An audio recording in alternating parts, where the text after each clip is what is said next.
Yeah, the recording has started. So I'll take a step back kidogo,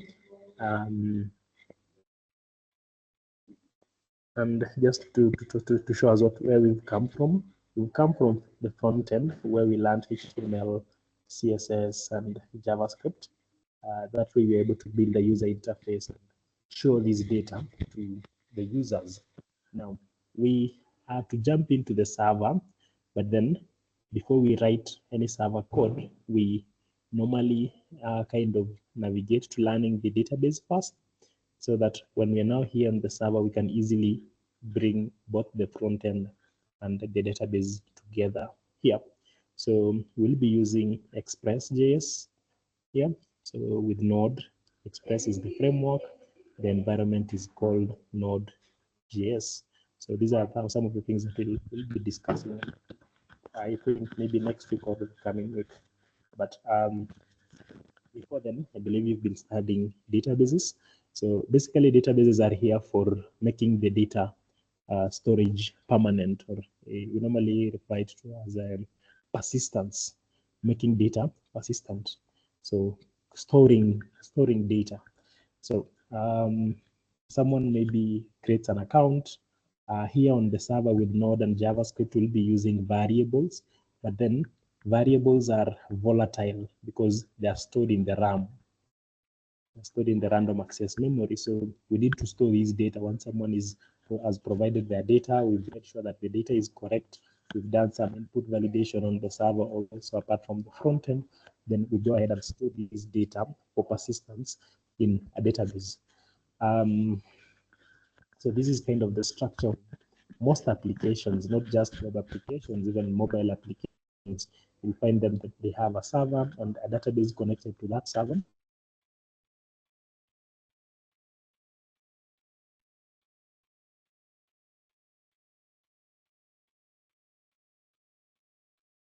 A server, some application. This is just an app. But then to make data persistent and to store data in a way somehow permanently, we use database. Now, a database will be holding a lot of data, so we need to structure it. We need to structure it, and the way we do that, database management systems, which are just applications that are used to store data, they come in different formats. The one that we're using, a popular one, is called RDBMS. So in full, it is a relational, R for relational. So I'll just maybe make that point here. It is a relational database management system. So we need data in a structured manner. The reason we're keeping it in a structured manner is to make it easy for us to add new information. So by creating records, read existing data, reading data out of this database, update existing records. So someone is updating their profile image, so we're changing the URL that is stored there. Someone is updating their username, so we're updating the existing username. And in that process, we use the server to process and check, is there any other username that matches what you've provided? If there is another username, if you're changing your username maybe on TikTok, if there's another username, it will not allow you to use that. It will suggest that you the username is already taken, maybe try another username. So for you to change that username successfully in the database, we update that record for the username. And finally, you should be able to delete data. So this comes up with something we call a CRUD application. And for a relational database management system, which uses SQL, these CRUD features are corresponded by some SQL. It is not SQS, it is SQL. SQL. These CRUD features are corresponded by some SQL commands, which include insert into, that is for creating records, the first one. And then for reading records, I believe you might have seen select from. So select from. For updating, there's a command, an SQL command called update, maybe a certain table, then there's the delete.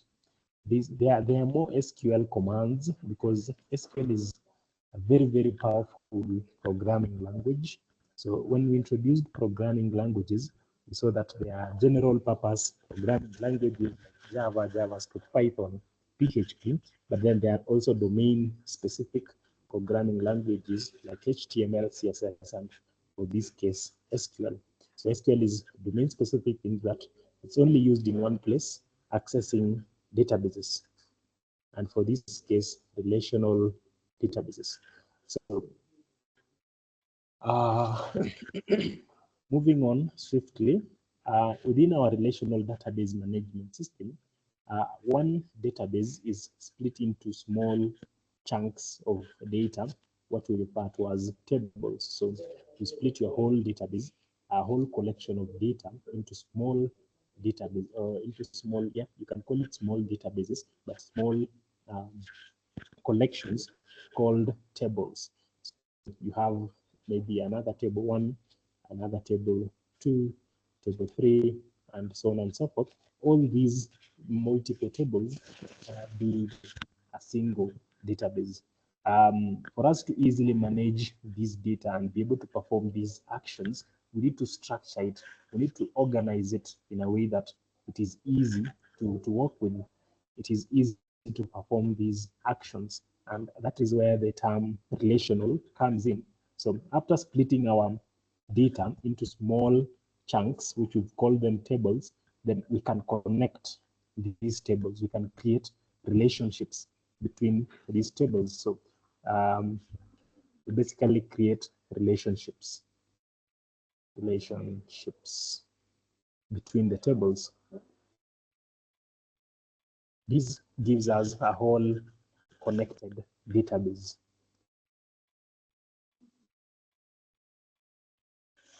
Okay, give me a moment, a second.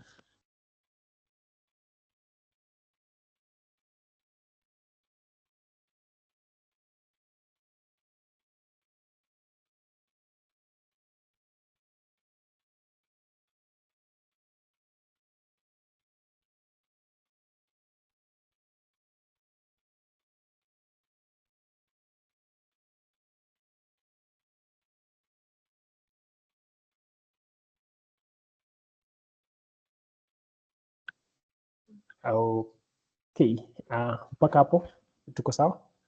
This high level introduction, very good. Yes. Okay, Alice. Yes. Okay, so coming back here, now that we've seen that the database is a little bit different, that is why you're learning it separately. I believe you've already installed one database management system called MySql, and you did that using an additional application called XAMPP. So this XAMPP server, basically, it's a collection of tools that are used in building web applications.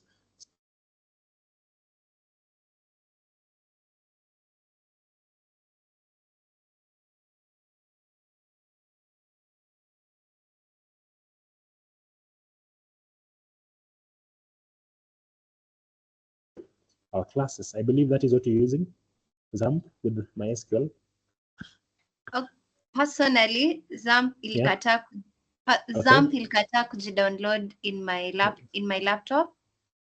Yes. So currently I'm just working with MySql, but sijui kwa nini XAMPP ilikataa. Yeah. No, it shouldn't be a problem. So as I was explaining, as long as you have access to MySql, so you install MySql as it is. Are you working with it from the command line interface, command prompt, or how are you working with it? How are you working? I'm working with it. Just a minute. I downloaded MySql Workbench.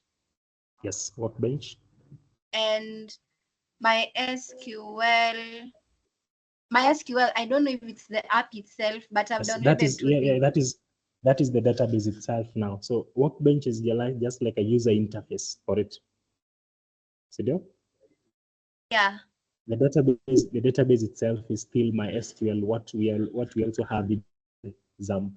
So you'll notice that when you start XAMPP, um, so we normally start the first two applications, the server to host our database, and MySQL, the application itself.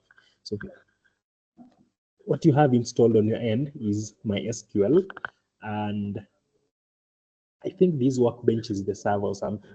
So just like Apache, what we have. So as long as you have MySQL, you have the option of accessing it even via the command line interface, or you install something else called a SQL client. I think it's an SQL client. An example of an SQL client is something called dbeaver. Have you come across an SQL client before? Not really. Okay, so you're using the Workbench interface. Can I see if you've started your database? Maybe you can share your screen. How about yours, Alice? Your XAMPP is working? Okay, maybe I can share my screen. Okay, so you can share your screens, both of you, so that I can see what you have.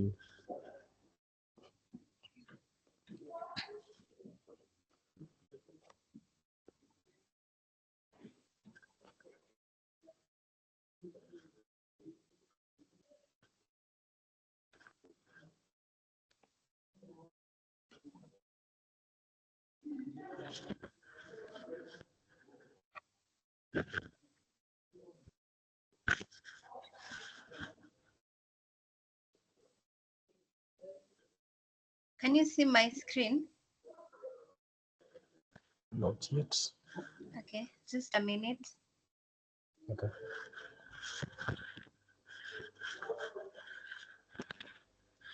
I think Alice, the screen is coming up. Yeah, I can see Alicia's screen. So for Alicia, you're using XAMPP, so which is exactly what I'm using on my end. Nice. So databases. Okay. Yeah, I think you're good. So what will we be doing? That Hmm? this is my screen. If you can see it, Yes, I can see your screen. yeah, Nice, this is nice, it. nice. Yes. Okay, okay, okay. Great. Click on the databases tab. Okay. Oh, Uh, a minute. Hello. I think I've stopped Okay. sharing. Let me share again. But your Workbench is your user interface for this case. So your Workbench is somehow replacing our PHP on our end. So you have a standalone application to access your database management system, MySQL. For our case, PHP which is a web page. Yeah. So click the databases. I click. Okay. Click there. Databases apology or Upper. database on the menu. The menu Upper. where we have file. Yeah, hapo. Uh-huh. Okay. I was trying to see the list of databases that you have. Oh, my Oh, nice. database. There, these ones. Yes. Awesome. Okay. Navigator schemas. Nice. So I think we're good. If you're okay with these, so for your SQL queries, go back to where you were earlier on. I go back to where I was. Yes, I'll the code stop that you are sharing showing me. a minute. It's okay. um, there, where I was just a minute. Here. Yeah. So for your case, your SQL code will always be starting with the line use hospital which indicates which database we are using. Yeah. So, Cindy, Yes. then you go ahead now and run some query against that database. Nice. So it's okay. So for your case, every other SQL statement that will be running, you must start with that line, use hospital, and then continue. Yeah.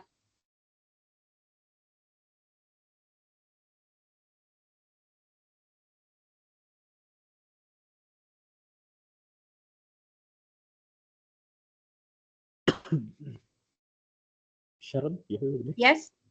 Yes. Okay. So what I was talking about earlier on also is something called clients, SQL clients. So on your management tab to your left, there's something called client connections. On my left. Client, yeah, client connections. Yeah, yeah, just click on that. Let's see if you have any. Oh, okay. Waiting, executing.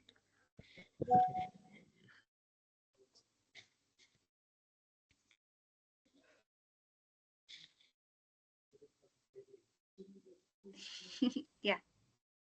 Okay. Yeah. So with the here you can basically see how many maybe queries, or not even, is it how many queries or how much you're interacting with the database.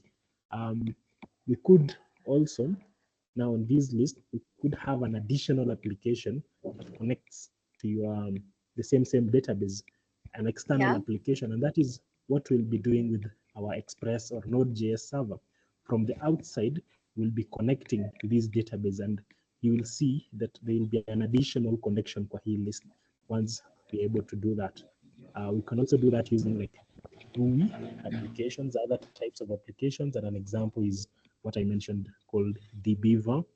So there are different other SQL clients that we can use, but for now, I think we are good to go, since we have a graphical user interface, both of us, that are where we can write some SQL code.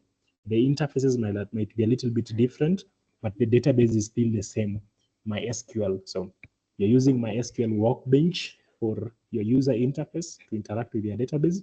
For our case, we'll be using PHP which comes with XAMPP server. So I think we're all set for that. So maybe you can go back. Okay, nice. I'll come back and share my screen again. Then nice. So now that both of us have, so maybe I can start. We have, for our case, I and Alice, we have access to what we call PHP so when you start XAMPP and then click the admin button on MySQL option, it brings you to this interface. So let's give it a few seconds.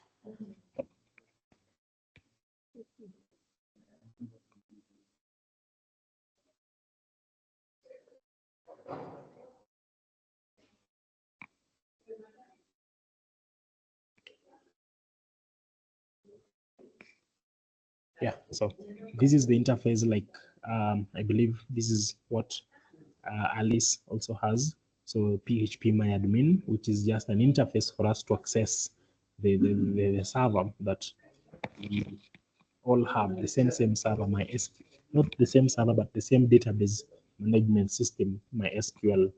Now, we can create new databases from this end, or by just typing SQL here on this user interface for my end. For your end, I think you can just get rid of all the code that is for Sharon. Just get rid of all the code that you have there and start typing these. So don't start with use for a start. Start with create database. So we can do create database. Maybe let's do, what do we do? What kind of database do we do? Any suggestion? Can you pardon, please? Yangu ileti hiyo part. Yes, I'm saying, like on your end, your workbench, just clear the code where you had a place where you can write code. just clear the code that you have there and do not even start with use. You want to create a new database. You want to build a whole new database. So you want to build a totally new database, DB. We want to build a totally new database by ourselves. So the instruction is just clear the code that you had on that interface and write this command, create database, hub LMS.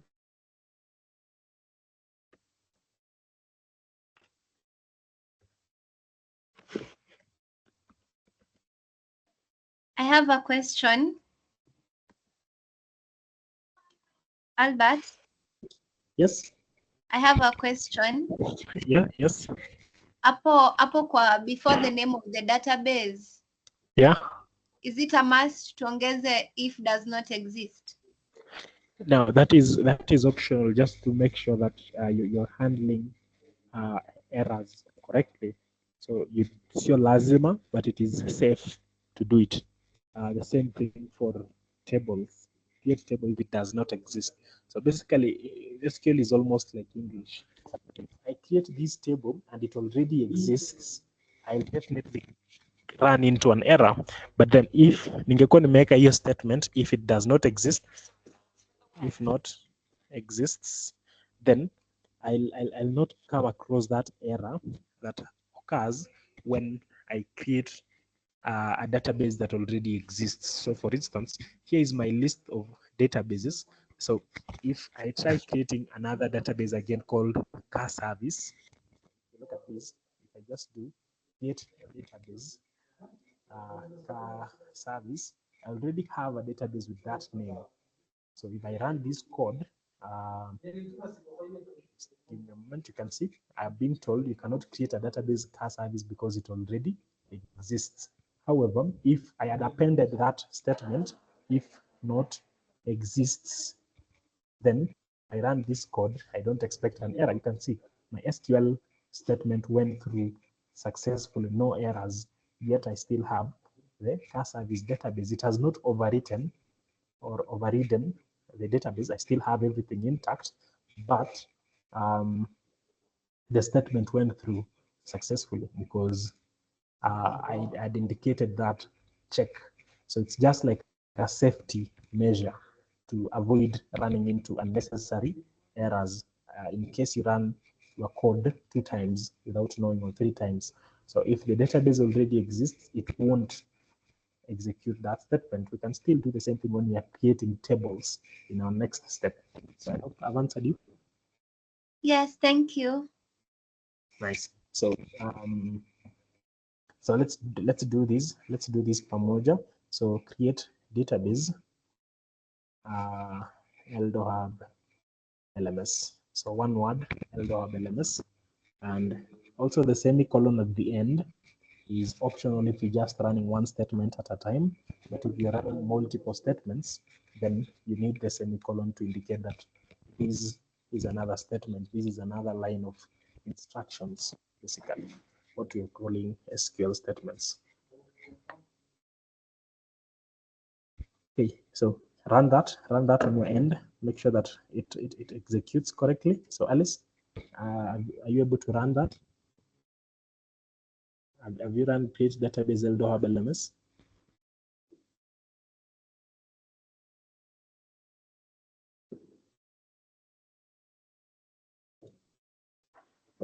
Yes, it's okay. It's okay. How about you, Sharon? Did the statement go through? Yes, successfully, yes. Nice. Now we've created a database, and for this case, we are calling it hub LMS. Now, an LMS is a learning management system. So for this case, we want to manage different things. So the reason we use a database in the first place is to organize and to structure, to organize our data, to structure or organize. Basically, they in a way imply the same thing.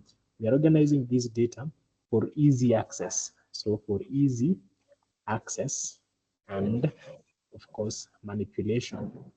And the way that we said we do that is through these operations: CRUD, create, read, update, and delete. Now, an LMS or a learning management system has very many moving parts. So it will have instructors, it will have students, it will have maybe resources, it will have classes or courses. It will also have, what else could we put here? Let me see. So instructors, students, resources, courses, and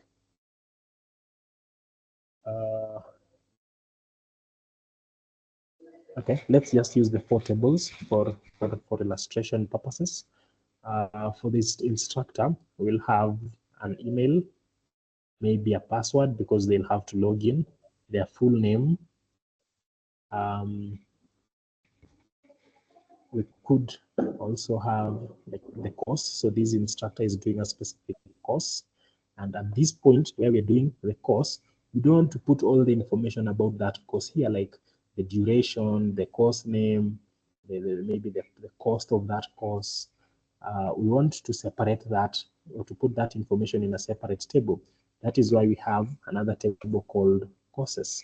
So we'll have another table. In the courses table, we'll have like the course ID, just in case, course ID. So just in case 2 courses have the same name, but we want to uniquely identify them, we have a field called the primary key in each table. So we have the course ID, course name, the duration, maybe. What else? Maybe the cost. Yeah, we can have those few items. For this point, at this point now, when we are mentioning the course that an instructor takes, we don't have to provide all the information about that course. We can just use one thing, the course ID, which will be referencing, so which will be pointing or is related to the course ID in the courses table. So maybe I can step a little, do a very small step behind and look at some of the importance or some of the advantages of linking. So we have 2 tables here. We have one table for instructors and another table for courses. But then what is the essence of splitting our database in this kind of manner where we have multiple tables, but then they are connected through relationships? So I come back here. Let's just find out the advantages of using a relational, so RDBMS.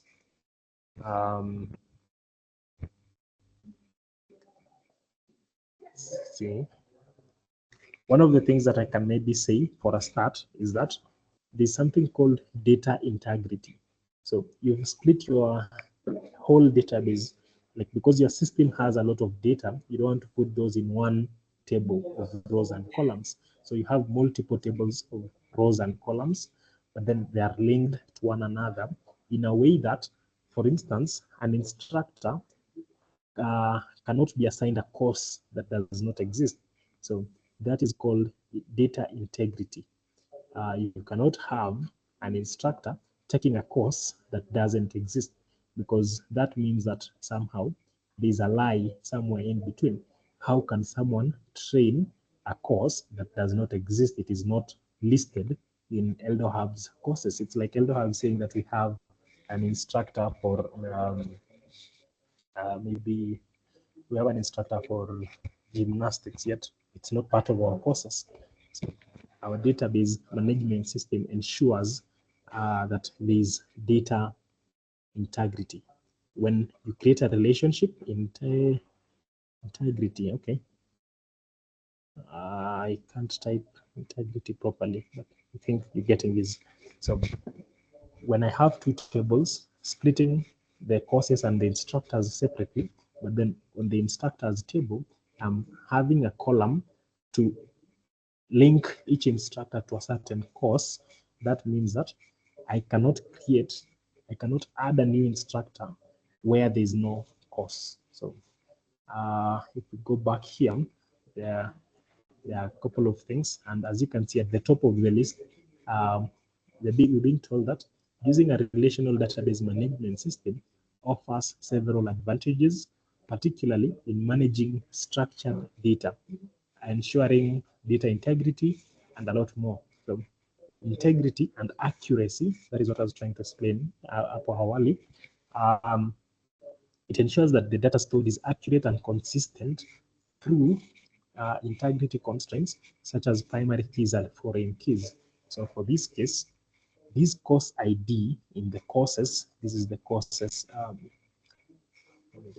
this is the courses table, and this is the instructors table. So this is a primary key. Having this as a primary key and linking it to the course that this instructor is teaching, this is what we refer to as the foreign key. Having this relationship linked columns makes sure that our data is accurate, so we cannot have like typing errors.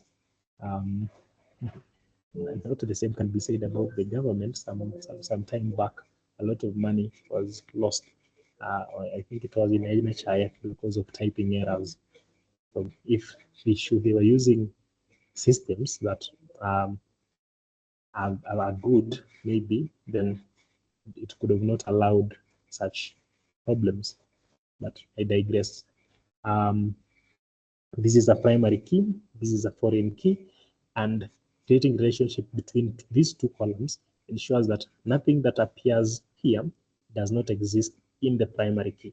So anything that appears in the foreign key, if I try inserting a record for the instructor, it must be a record for a course that is already registered with the list of courses. So that is one very, very important aspect of databases. The other thing is maybe being told the SQL support. So most relational database management systems support SQL. Other relational database management systems apart from MySQL include systems like Postgre, I think, PostgreSQL. So these are other software, just like MySQL databases. So we have something called PostgreSQL. We have Oracle DB, I think. Which one? Which other one? Maybe I can find out the rest. So RDBMS examples quickly. So there's Oracle, Postgre, MySQL, MariaDB, being given 15 examples here. Okay, that page is bad.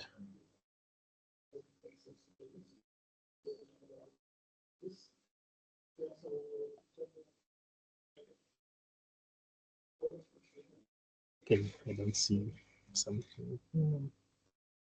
What if I go to the images?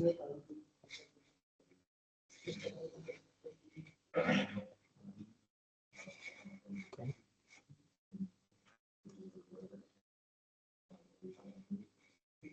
Yeah, here we have Oracle DB, Postgre, MySQL, IBM database, MySQL Server, or Microsoft SQL Server, SQLite.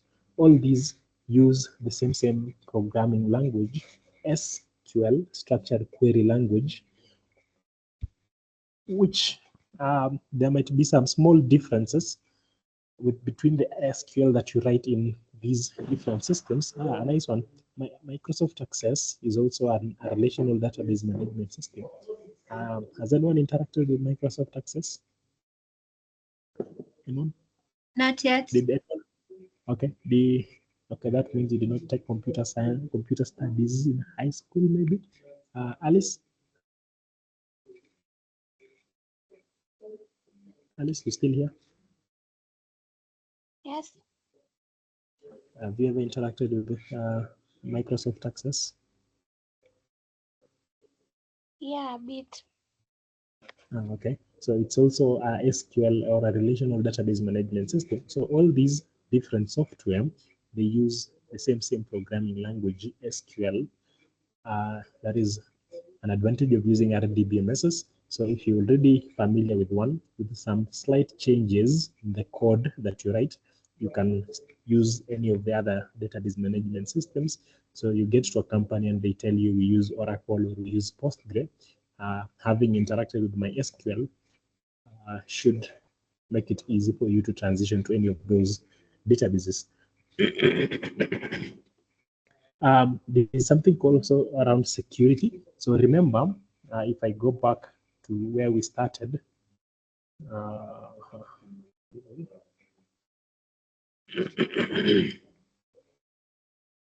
so remember when we started, we said there's a front end, there's the front end, not that, there's the front end, there's the server, and there's a database.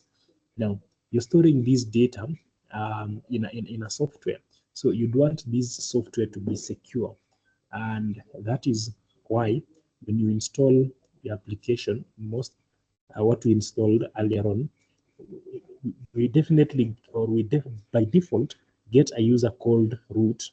If you recall the page that Sharon had showed us for connections, client connections, there was a part that was saying the user is root, and that user needs a password, and also they need like access levels. So all database management systems provide for this feature, where for you to connect to that database, for you to start querying that database and getting data or inserting data, you must provide a username, a password, and also that user must need access levels. Like you can have a user that can only read data. They cannot insert data or new records.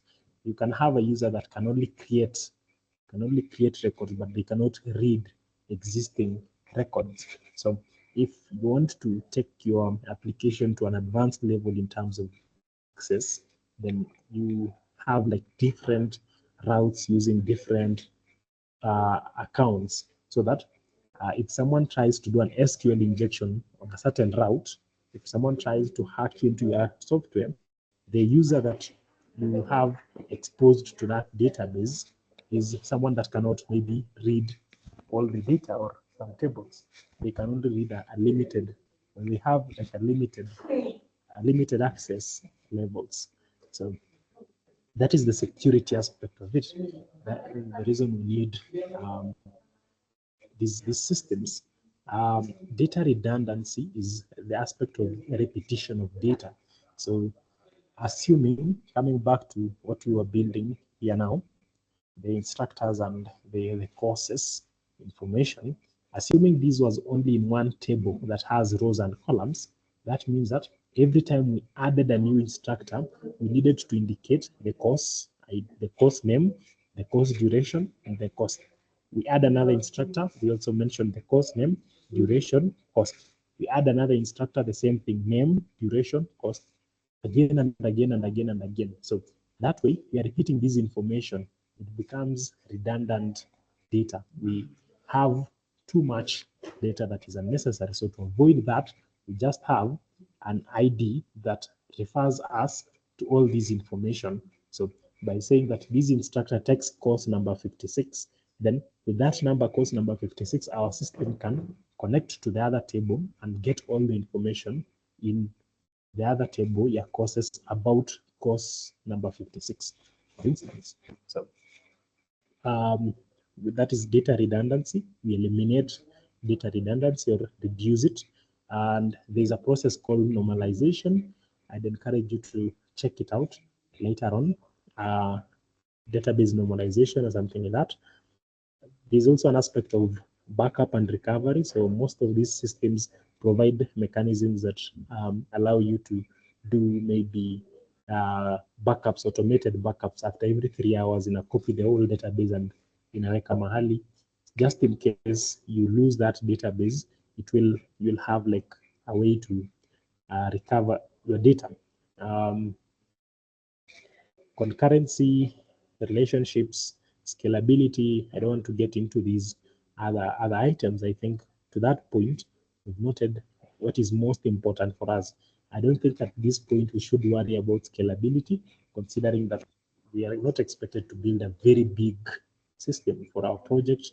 We expect you to build something small, start small, and then as we proceed, when you now have like the deployable application, something that has 1,000 or 1,000,000 users, that is when you start thinking of scalability and some of these other aspects. But to that point, I think we've captured the most important aspects or needs of a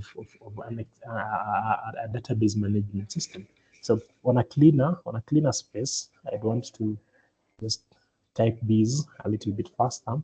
So I'll put this in a cleaner space so that we can easily see this.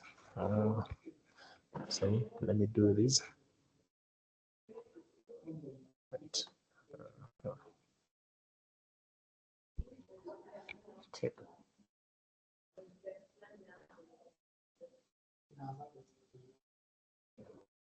Okay.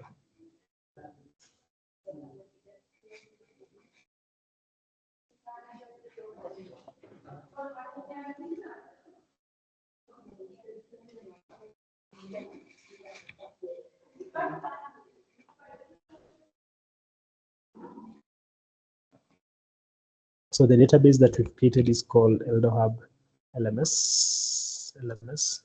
So database. So we said that we're splitting it to different tables. So the first table, we said that we want to have an instructors table.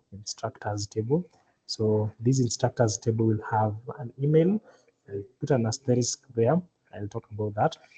Our email is the primary key for that table. So we'll have full name.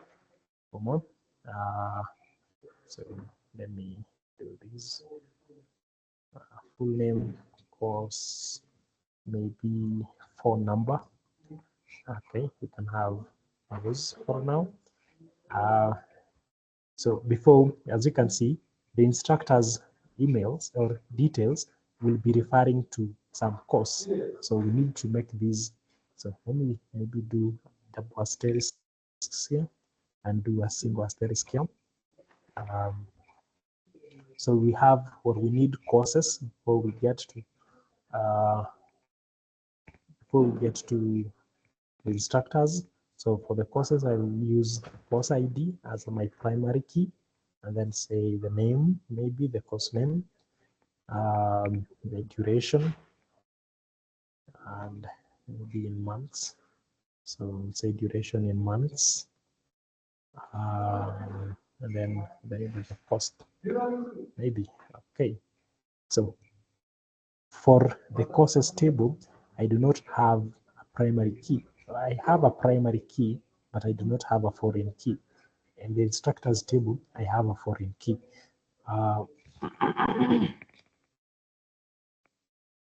Apart from that, I think we had resources. What else did we have apart from resources? Oh, courses, resources, and students. Oh, okay.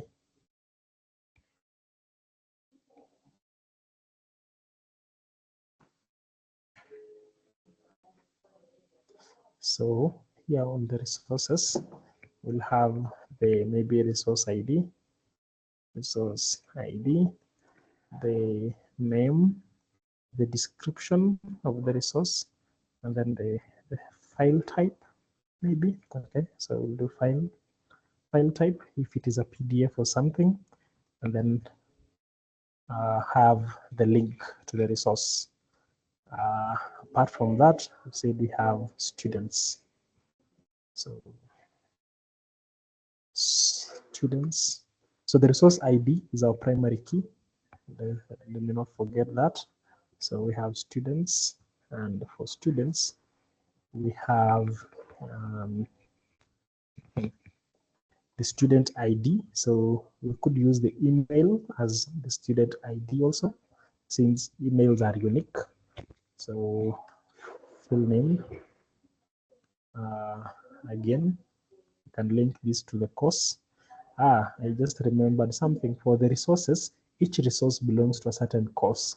So we can also have a course here to link a resource to a specific course. So maybe you have a PDF, but that PDF is for it's for a certain course basically. So so full name, course, and let me see. What can we store about students? Maybe I can do age. What else can I store about a student? Any other piece of information I can store about a student?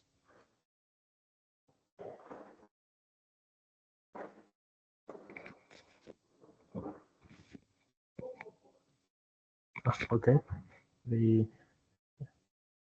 date of enrollment. Even registration number. Nice. So you can do a registration number. Yeah, but normally registration numbers are unique. So we could Yes. use the registration number as the primary key, and then just have an email as a unique key, as a unique field. So we could have registration number as the primary key. So one thing about this kind of database, relational database management system, is that each table must have a primary key. So maybe I can mention this. Each table must have a primary key, which is just a column that is used to uniquely identify each record. So by this we mean, for example, e.g., the registration number, you cannot find in a database of 1 million students, 2 students with the same registration number. So that is what we're referring to as the primary key. It's a field or a column that is used to uniquely identify each record. That way, when we link a student to a certain other table, we will be very sure that we are pointing to a specific student. So we'll be using the primary key to create relationships. So when I have a course ID, this is a unique identifier, the primary key. So where I've labeled the 2 asterisks, that implies that that column is the primary key. And for this case, it's the first column in all these tables. So my primary key will uniquely identify each course. So you could have 2 courses that are called Introduction to Computers. You might have seen these in college or in campus. Unapata course mbili ziko na the same name, but ngine maybe ni a certain College of Health Science, ngine unapata ni ya watu wa mathematics, or unapata ngine ni ya watu wa agriculture. There are 2 totally different courses, just the same name. But if you look deep into those, they have different course. I don't know what they call them, course ID or course labels or something like that. Different universities have different ways of calling those. Yeah. So we have a database here, LDHub LMS. So date of enrollment, just leave it at that. So the foreign key, which I have only 1 asterisk, is always pointing back to a primary key. So this course will be pointing to the course ID. The same thing to this course, it will be pointing back to this course ID. The same thing for this one. So for this specific database, we have only 1 field feeding the rest of the database, which it's not a bad thing. So it's a database design. If I show you the databases that we already have here, maybe, okay, this one for booking car services. Go to the design now and try and show us this. So this is a database for just tracking clients who are booking for services. Yes.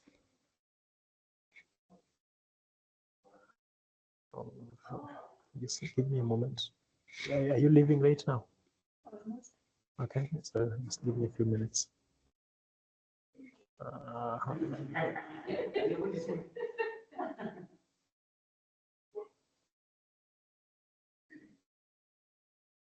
So I'm trying to arrange these.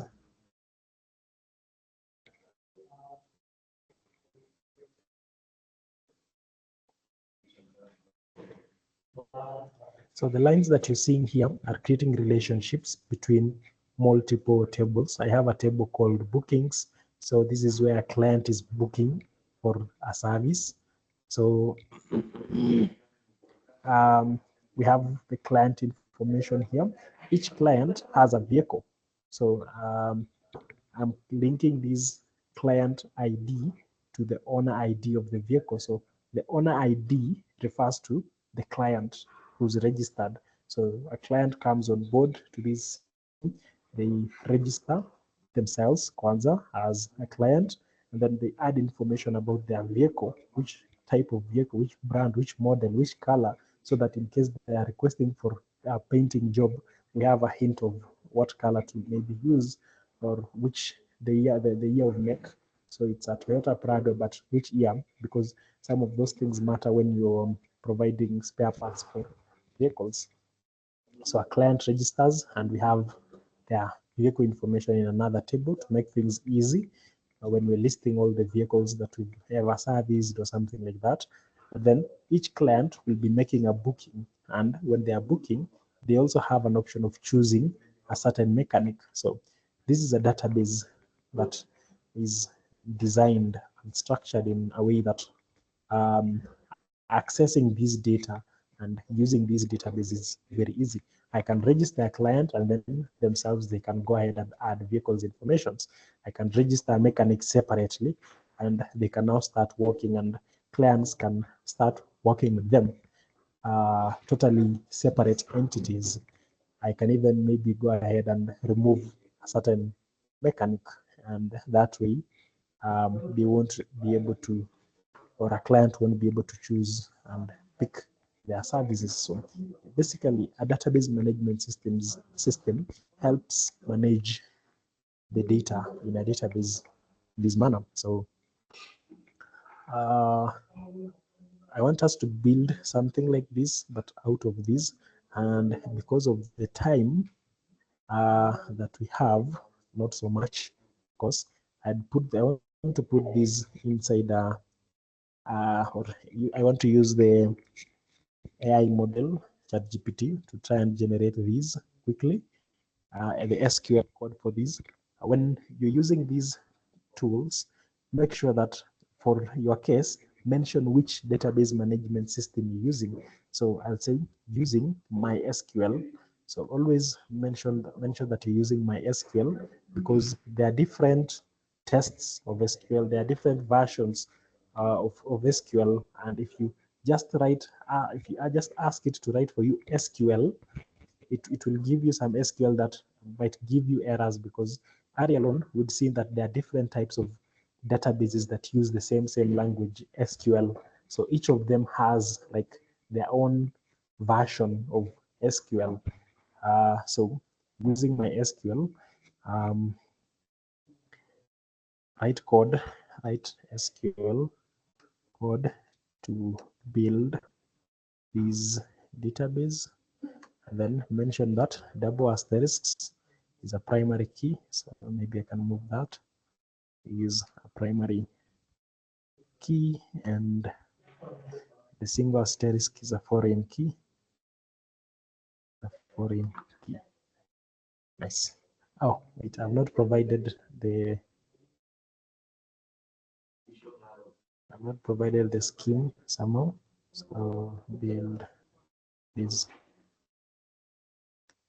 So I'll just paste this LHub LMS database with the courses, instructors, and let's see. I hope it's done. Okay, how do I stop this? It's not giving me an option of stopping it, so I'll just have to wait. Wait a minute. How did it know? I did not paste the code.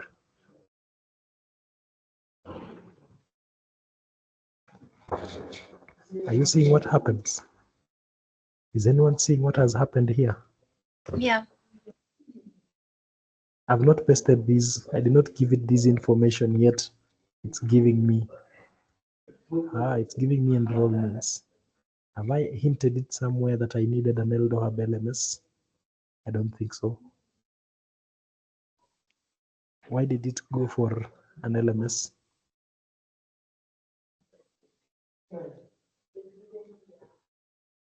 That is scary. Because literally, I had not given it the columns or the tables that I wanted. I've not given it the courses, instructors, resources, and students. But the example that it has chosen, students, courses, instructors, and then this is scary stuff. Okay, so for it to be that they are listening to what I'm saying and using that live. Maybe. Let me not overthink. Okay, let me just say use these, build this database. So so LDOHAB LMS with the courses, instructors, resources, and students with the appropriate primary keys. So create database. So the first line that we do, which we've already done, is create database, LDOHAB LMS. We've already done that. And then for your case, Sharon, every statement that you write, you have to say use LDOHAB LMS. For our case, all you need to do is switch to that database here by clicking the database. So as long as hapa juu inasema LDOHAB LMS, we can always write SQL code that will be executed on LDOHAB LMS. We have the option of just using the same thing, saying use LDOHAB LMS, that is executing this directly on top of, before choosing a database, a specific database or database on the graphical user interface. But let's quickly go through this code. So once you've chosen the database you want to use, which is LDOHAB LMS, then the first thing it's doing is creating a table, and take note that we are setting the primary key at the end. This is the MySQL version SQL. If so let me do this. Let me show you what I meant by there are different versions of MySQL or of SQL. If I just go ahead and hapa chini do the same for PostgreSQL. PostgreSQL. So PostgreSQL is another popular kind of relational database management system. So you'll see the code. Yes, look at this code. It's a little bit different from what we saw earlier on. So create table courses, and then they're using the word serial. We do not have the word serial in MySQL. And also they are setting the primary key here. So course ID, serial, primary key. At the end, we don't set any other primary key.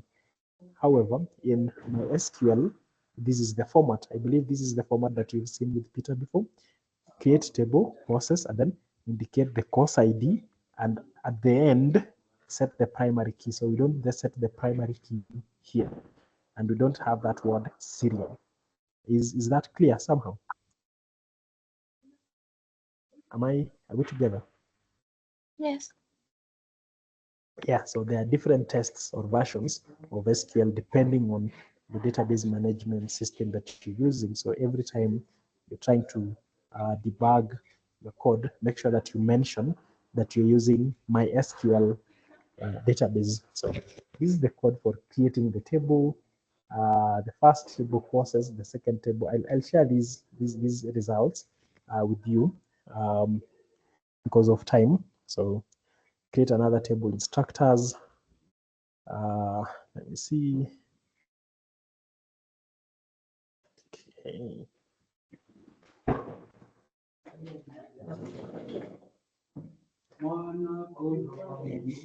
So we're creating all the 4 tables, and then it's inserting sample data. So insert full stack. So since we called it Eldo Hub, it's already using some of the courses that we offer. It's even using the amounts that we have in our website. So in our website, we've set these data science course to 75,000 Kenyan shillings, and full stack cost to 50,000 shillings, because those are the actual costs. We are currently running discounted rates for this year only. So this machine keeps scaring me. So it's picked up to the numbers from our website. And that is just because oh, of course, it's because of my account. I keep asking it things around Eldo Hub, but then again, it's gone ahead all the way to the website and picked the correct numbers. So looks like if my work, if I was to do this, kazi ingekuwa rahisi sana. So we are inserting the data, and you should be able to query this database. I'll try and share these. Okay, I'll share these one way or another as a PDF, maybe. But the beauty of this is that it has the explanation of every code that has been written here. Because of time, I'd like to maybe cut us short from that point, or at that point. Let's see.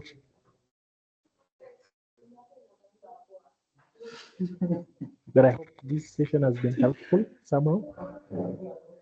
Sharon, Alice?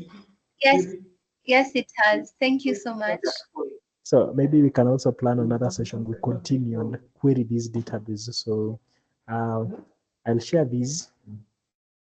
Let me just find a way to share it quickly. So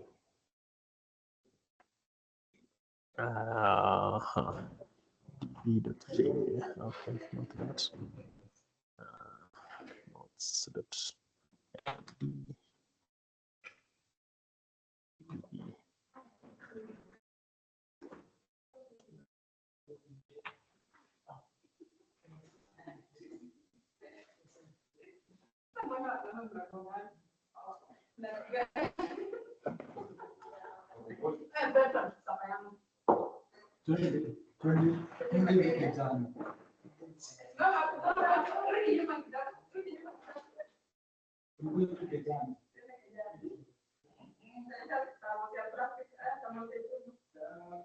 Right, so I have the notes in a PDF format.